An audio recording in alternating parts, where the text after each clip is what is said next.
انسان کے پاس اگر تین چیزیں ہو، رزق، عزت اور صحت، پھر بھی وہ غم زدہ ہو اور ہمدردی طلب کرتا نظر آ رہا ہو تو وہ ناشکرا ہوتا ہے۔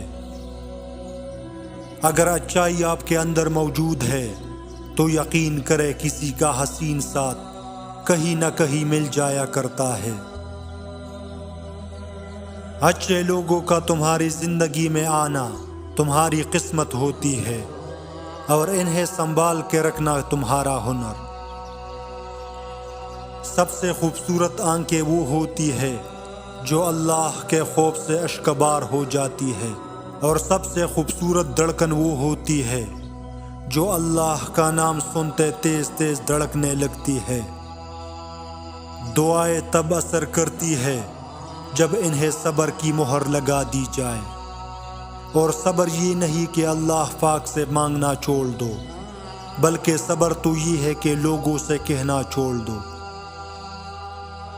رشتے خوبصورت آواز، اونچے مرتبے اور خوبصورت چہرے سے نہیں بنتے، بلکہ خوبصورت دل اور نہ ٹوٹنے والے بھروسے سے بنتے ہیں۔ خاموشی ہمیشہ رضامندی یا ناراضگی ہی نہیں ہوتی، کبھی اس کا مطلب یہ بھی ہوتا ہے کہ ہم نہ سمجھو کے لیے وضاحت کی سکت نہیں رکھتے۔ کسی کا آپ پر اعتبار کرنا آپ سے محبت کرنے سے زیادہ قابل تعریف ہے۔ حضرت حسن نے فرمایا، انسان کی تباہی تین چیزوں میں ہے: تکبر، حرص اور حسد۔ پھر لوگوں کے رویوں کی ایسی سمجھ آئی، پھر کسی سے نہ کوئی شکایت رہی اور نہ ہی توقع، اور دلوں میں زندہ وہی رہتے ہیں جو خیر بانٹتے ہیں، محبتیں بانٹتے ہیں، آسانیاں بانٹتے ہیں۔ انسان بہت ہی سخت جان چیز ہے، جس بات کا تصور بھی برداشت نہیں کر سکتا، جب وہ حقیقت بن کر ٹوٹ پڑتی ہے تو چپ چاپ برداشت کر لیتا ہے۔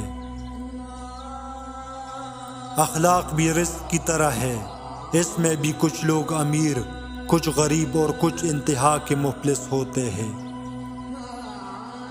نظر انداز اور اگنور کرنے والے انسان کو سبق سکھانا چاہتے ہو تو یہ زبردست فارمولہ آزماؤ، پھر دیکھنا۔ اگر نظر انداز کرنے والے شخص کو اس بات کا یقین ہوا ہے کہ آپ اس کے بغیر نہیں رہ سکتے، تو اس کو اچانک اس بات کا یقین دلائے کہ آپ اب اس کے بغیر بھی رہ سکتے ہیں، یعنی خاموشی اختیار کر لے اور اپنی کامیابی کو یقینی بنائے۔